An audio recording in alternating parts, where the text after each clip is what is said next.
Saint-Malo, sur la côte d'Émeraude, en Bretagne. Sur la plage, à première vue, des jouets en plastique ordinaire. Mais détrompez-vous, ces objets ont été fabriqués à base d'algues.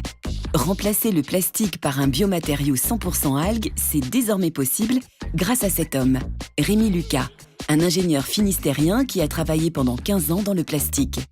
Cette idée m'est venue d'une jonction de mon expérience professionnelle et de l'expérience de ma famille qui a travaillé pendant des centaines d'années dans les algues. En fait, mes grands-mères récoltaient les algues, le goémon, pour le faire fertiliser la terre dans leur ferme. Si cette tradition familiale a inspiré Rémi Lucas, lui, les algues, il en fait une toute autre utilisation. Après 10 années de recherche, il a trouvé comment créer un matériau 100% naturel capable de remplacer le plastique.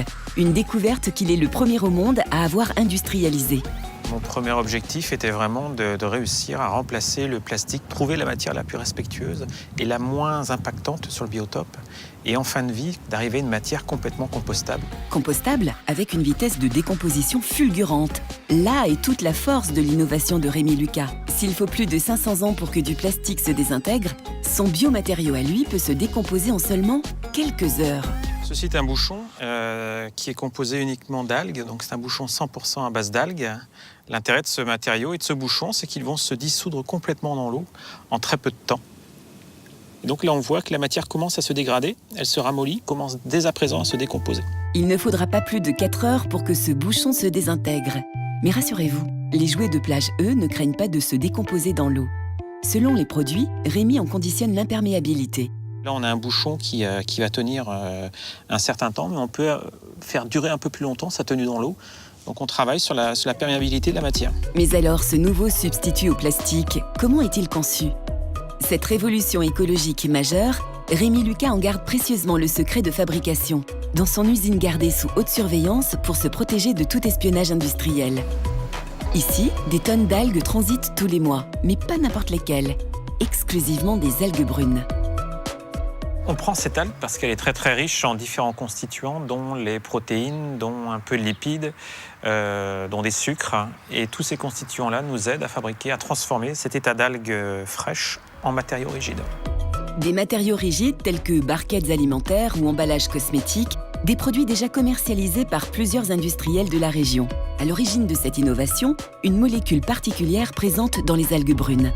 Tout l'intérêt de l'innovation d'Algopac, c'est d'avoir réussi à identifier un polymère 100% végétal naturel qui est dans l'algue et qui remplace complètement les polymères 100% pétrosourcés qui existent dans les matériaux plastiques conventionnels.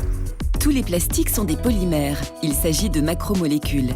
Pour les plastiques conventionnels, ces polymères sont obtenus de façon artificielle.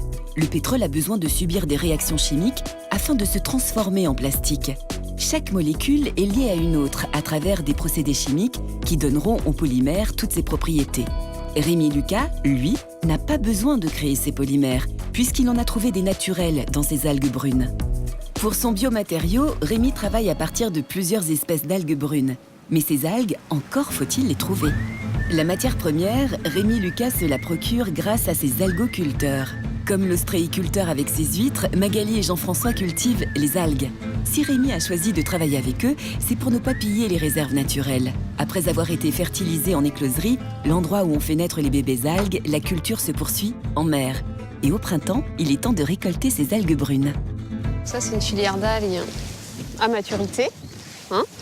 Donc les algues sont prêtes à être récoltées.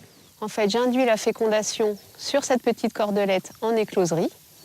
Quand les algues sont visibles à l'œil nu, 1 à 2 mm, je les transfère en mer en enroulant cette petite corde autour du cordage porteur.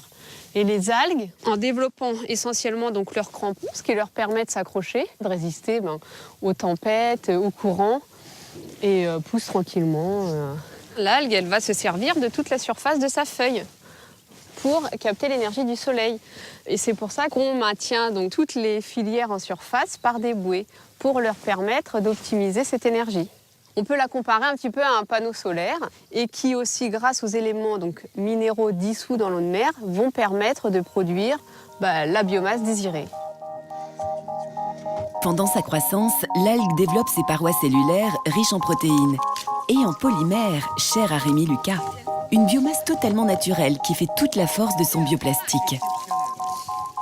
L'algue est un matériau qui respecte la biodiversité puisqu'on ne consomme pas du tout de pesticides, ni d'eau, ni d'engrais pour sa croissance.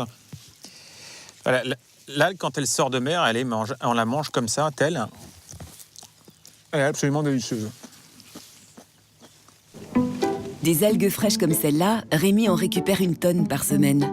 Après leur récolte, les algues arrivent à l'usine. Ici, elles vont subir tout un procédé technologique que Rémi tient à garder confidentiel. Mais il a accepté d'en dévoiler les grandes lignes. Là, c'est l'algue qui est récoltée en mer. L'objectif de la phase suivante est en fait d'enlever l'eau des algues, car s'il y a de l'eau dans les algues, ensuite, le process ne fonctionne pas. Sans ce procédé thermique, les algues ne pourraient pas être transformées en matériaux, car il faut une viscosité bien précise pour pouvoir être travaillées. Après le process où on a séché les algues, on a une autre phase qui est confidentielle et où là on donne très peu d'informations puisque là on commence à rentrer dans le réacteur de l'entreprise. Bon, il sera difficile d'en savoir davantage. L'unique information que Rémi dévoilera, c'est qu'il associe à ces algues des produits naturels afin de modifier les propriétés de son biomatériau. On rajoute des ingrédients, une sorte de poudre de perlimpinpin que personne ne connaît et qui permettent d'obtenir donc une granule qui est compatible pour être transformée dans les process de plasturgie. Et les granules, les voici. Contrairement aux plastiques ordinaires, elles ne contiennent ni adjuvants ni additifs et sont donc totalement compostables et biodégradables. Donc c'est une granule qui est bien calibrée au diamètre qu'il faut, avec un bon taux d'humidité, avec une bonne fluidité. Et là, elle est de couleur naturelle. Donc elle va être ensuite livrée chez les industriels de la plasturgie. Désormais, les sacs de granules seront distribués chez les professionnels de la plasturgie. L'année dernière, c'est près de 2000 tonnes de granules qui ont été commercialisées. Aujourd'hui, on a déjà remplacé des jouets, des panneaux de signalétique, des tablettes tactiles. La demande, elle est vraiment exponentielle et internationale. Parmi les entreprises séduites par le biomatériau de Rémi, l'un des plus grands industriels du plastique, Europlastic. Ici, 1 million d'emballages alimentaires sont fabriqués chaque jour. Depuis un an, Benjamin Barbereau, le directeur d'Europlastic, utilise le biomatériau de Rémi. La matière est dans le sac, elle est pompée par la machine. Ensuite, elle rentre dans une vis sans fin dans laquelle la matière est malaxée et chauffée aux alentours de 200 degrés. Le moule se ferme, on injecte la matière à l'intérieur. Donc là, vous avez une verrine qui permet là, dans ce logement de mettre des aliments. Près de 50 000 verrines ont déjà été commercialisées. Un succès pour cet industriel qui compte bien fabriquer d'autres pièces avec ce bioplastique. Cette matière a un comportement très proche du plastique et on peut lui faire subir à peu près toutes les phases de parachèvement que l'on fait actuellement sur un plastique normal. Avec un prix identique à celui du plastique, l'algue pourrait bien devenir la meilleure alternative au pétrole pour les industriels soucieux de réduire leur empreinte carbone.